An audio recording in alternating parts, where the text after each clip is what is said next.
E aí, pessoal, beleza? Sejam bem-vindos ao Meliponário Irapitã. O meu nome é Carlos Almeida e no vídeo de hoje nós falaremos sobre as floradas de outono para as abelhas nativas. Algumas delas, que eu vou citar aqui, é o que eu pude observar na minha região e o que eu tenho plantado. Então, ao final desse vídeo, já presta bem atenção e contribui aqui embaixo nos comentários também se você viu aí no teu meliponário, na tua cidade, uma boa flor para as abelhas nativas que eu não saiba qual seja ou que eu tenha esquecido aqui de trazer para esse vídeo.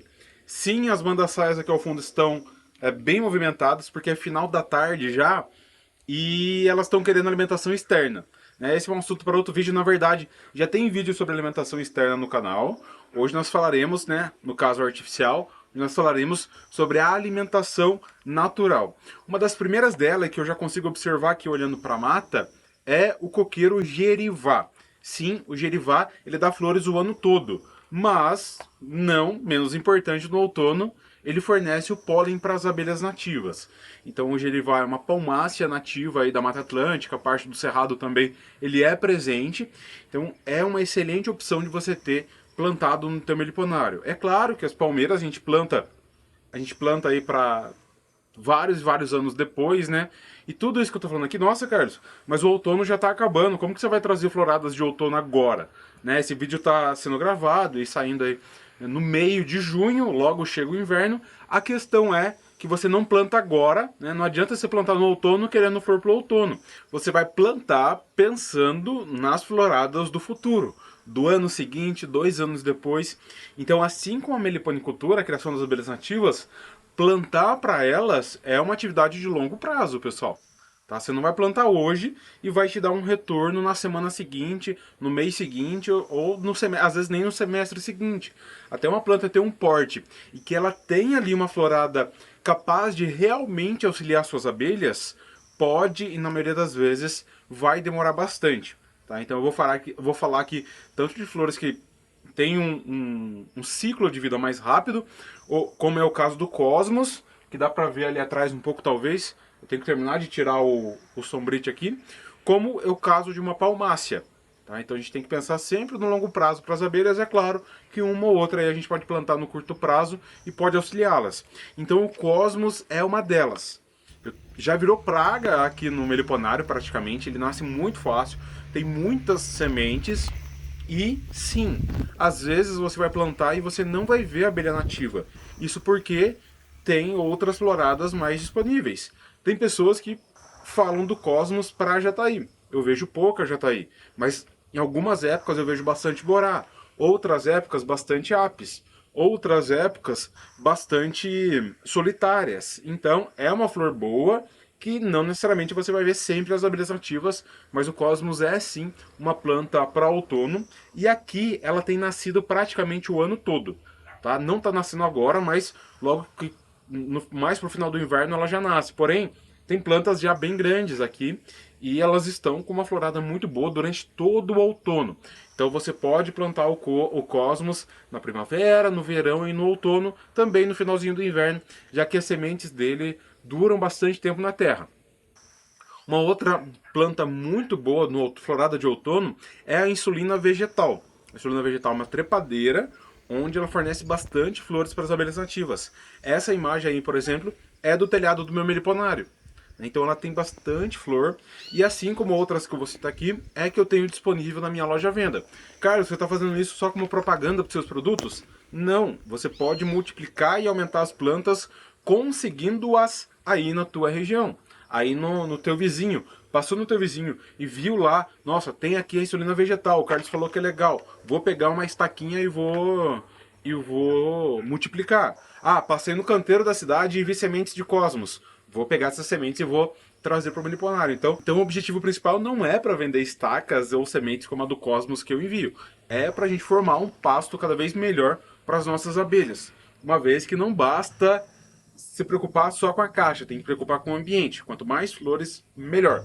O meliponicultor é uma pessoa que planta para as abelhas nativas. Alguns têm a capacidade de plantar um pouco menos, outros têm a capacidade de plantar um pouco mais. Uma outra que eu tenho aqui, observei a florada agora no outono, é o Sansão do Campo. na Sansão do Campo, que muitas pessoas, e é o meu caso aqui, estou utilizando para cerca viva. Ah, Carlos, eu não vi abelhas nele. Eu mal consegui filmar. Estava muito alto, as abelhas estava meio difícil de filmar, mas eu vi manda-saia, vi borá, às vezes a mirim vai apis também. Então é uma planta que a gente pode utilizar aí para as abelhas nativas. Voltando nos cipós, nós temos o cipó uva, que está enflorada exatamente agora aqui na minha região, e estava também em algumas partes da mata há 2 a 3 semanas atrás.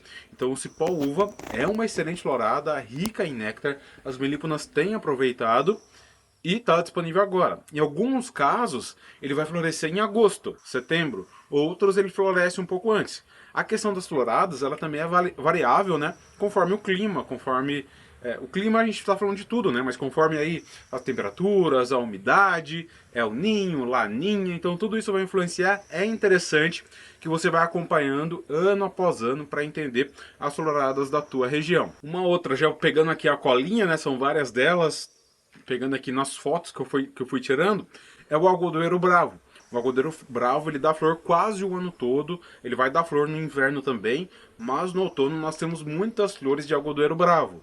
Então, também é uma das que eu tenho estacas para vender, ali junto com o algodoeiro bravo, né, que eu vi aqui agora, eu não ia falar, já estava esquecendo, mas é a roseira. Então as roseiras são excelentes fontes aí, principalmente para jataí, mirins, iraí. É muito legal ver a movimentação das abelhas nas roseiras. Cadê uma outra aqui? Uma espécie de cássia. Aqui está se falando de cássia canafístula, tá? Mas é essa amarelinha aí, onde eu vi muitas solitárias, muitas borás e algumas mirins. Então eu tinha plantado e plantei ainda mais. Sansão do Campo eu já falei. Aqui um outro cipó que eu encontrei na mata, não sei exatamente o nome dele. Esse daqui não é o cipó uva, é um outro cipó que eu encontrei. Tem também a crista de galo, né, ou rabo de gato, que o pessoal fala, uma flor rosinha, que também é visitada pelas abelhas nativas. Algumas vezes mais por arapuá, outras vezes aí por algumas mirins. Eu tenho ali atrás, e ela solta sementes no chão.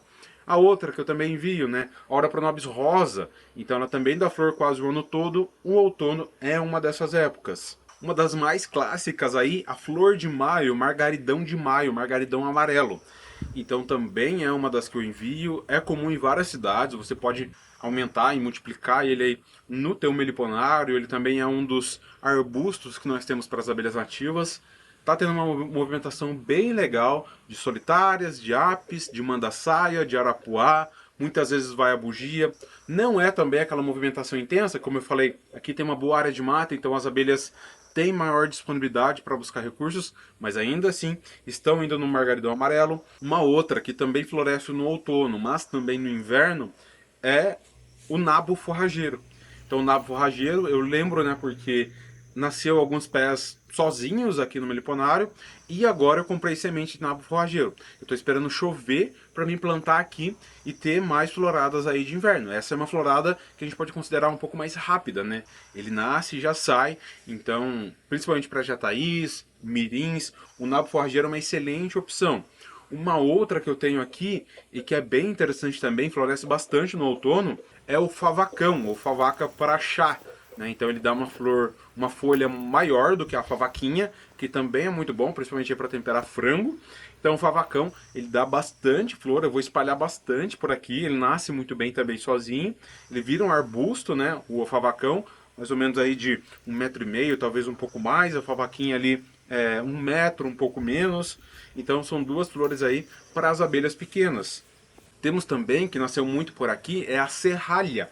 Então é uma punk, né, uma planta alimentícia não convencional, é uma folha que é comestível para saladas. A florzinha dela, amarela, também atrai muitas abelhas nativas. Atrai iraí, borá, jataí, as mirins no geral vão na flor da serralha. A semente nasce fácil. E eu gosto de falar, estou vendo aqui uma agora, tem uma outra ali no canto. Eu vou até pegar ali. Na verdade eu não vou pegar não, porque senão eu vou arrancar e ela vai dar flor, né? Então eu vou deixar com a imagem. Dá pra ver o serrilhado aí da flor dela. E é por isso que ela tem esse nome de serralha. Mas é uma planta, uma punk muito boa para fazer refogado, ou mesmo uma saladinha ali com limão, azeite e sal. E eu gosto de falar dessas plantas quase que espontâneas, porque muitas pessoas acham que é apenas mato, é apenas praga. E o que vale são as árvores. E eu até tenho postado lá no Instagram, né, se você não me segue, carlosalmeida.irapitã, muito do que eu tenho plantado, do que eu vejo aqui, essas fotos do dia a dia, e algumas pessoas, Carlos, por que você não corta esses matos feios, utiliza a matéria orgânica, coloca no pé das árvores e planta grama? A questão, pessoal, é claro, matéria orgânica é bom, vou jogar ali nas árvores, né, que ainda vão crescer. A questão é que, em vez de eu plantar grama, eu posso ter essas plantas espontâneas, né, que alguns consideram praga. Uma das que agora tem bastante aqui e está tendo muita jataí é a bulva, por exemplo. Uma praga aí da agricultura. Não fui eu que trouxe sementes, foi o vento. Então essa área que eu tô aqui agora era uma área de pastagem e não tinha nenhuma praga. Uma outra coisa que saía ali, né? Uma outra que é muito boa, que é o açapeixe, né? A Vernonia ISP. O açapeixe nasce no meio do pasto, mas nasceu aqui. Então é uma planta também de outono que dá muita vaquinha, mas também pode ir aí às abelhas nativas, né? Em alguns locais é uma excelente fonte de recursos para as abelhas nativas. Mas então tem essas plantas espontâneas, como é o caso aí da serralha, do açapeixe, o próprio nabo forrageiro nasceu sozinho. O rubim, né? O rubim, a maior parte da florada é no inverno e na primavera. Mas também tem rubim com flor aberta agora no outono. Então são todas plantas espontâneas que a semente vai caindo, vai morrendo, vai nascendo e as abelhas vão aproveitando. Então, ao invés de eu comprar grama, espalhar grama aqui e só esperar a floradas das árvores, não. Eu tenho das plantas pequenas, das plantas médias, dos arbustos grandes que saem e depois eu corto. Então tem a própria aí berneira ou Maria Mole, que também é uma excelente planta para as abelhas nativas. A maior parte também é no inverno, mas já tem a Maria Mole com flor agora e vai muita borá, já vi jataí, já vi algumas berins, então é interessante a gente não pensar só num gramado bonito para as nossas abelhas estarem. Pelo contrário, qualquer faixa de terra é um pedaço que pode nascer espontaneamente ou que você possa ali jogar sementes. Mais uma vez, de cosmos, de rubim que você achou num terreno lá na cidade, ou até que você adquiriu sementes, ou dessa crista de galo que eu já falei, da serralha, soltar sementes de nabo forrageiro. E nós temos também, de uma forma geral, uma árvore maior, por exemplo, que muitas pessoas acham que não ajuda tanto as abelhas nativas, é o eucalipto, né? Tudo isso que eu tô falando, a gente tem aí o outono, né? São aí 3 meses, então tem as floradas lá do início do outono, que se misturam, né? Como eu falei, pode variar um pouco de ano a ano, época a época, se misturam um pouco com as floradas do verão. E tem do final do outono que vai se misturar um pouco aí com as floradas do inverno. Mas principalmente lá no começo do outono nós temos bastante florada de eucalipto. Então sim, o eucalipto ele é uma mirtácea, não é nativa do Brasil, mas é do grupo das espécies que são nativas. No Brasil tem muitas mirtáceas, é o caso da goiabeira, da pitangueira, da jabuticabeira, que são do araçá, são excelentes flores para as abelhas nativas, principalmente para as grandes, para as médias também, para as pequenas também, né? Aí vai na flor da mirtácea, a jataí pode ir também. Então o eucalipto é uma excelente florada aí para a gente pensar no outono, é claro. Tem espécie de eucalipto que vai florescer na primavera, tem outros que vão florescer no verão, mas uma parte deles floresce sim no outono e é uma boa opção de flor para as abelhas nativas. Aqui tem uma nativa muito boa, que é o açoita-cavalo. Então, açoita-cavalo também tem flores aí para as abelhas nativas. O gerival eu já falei, né?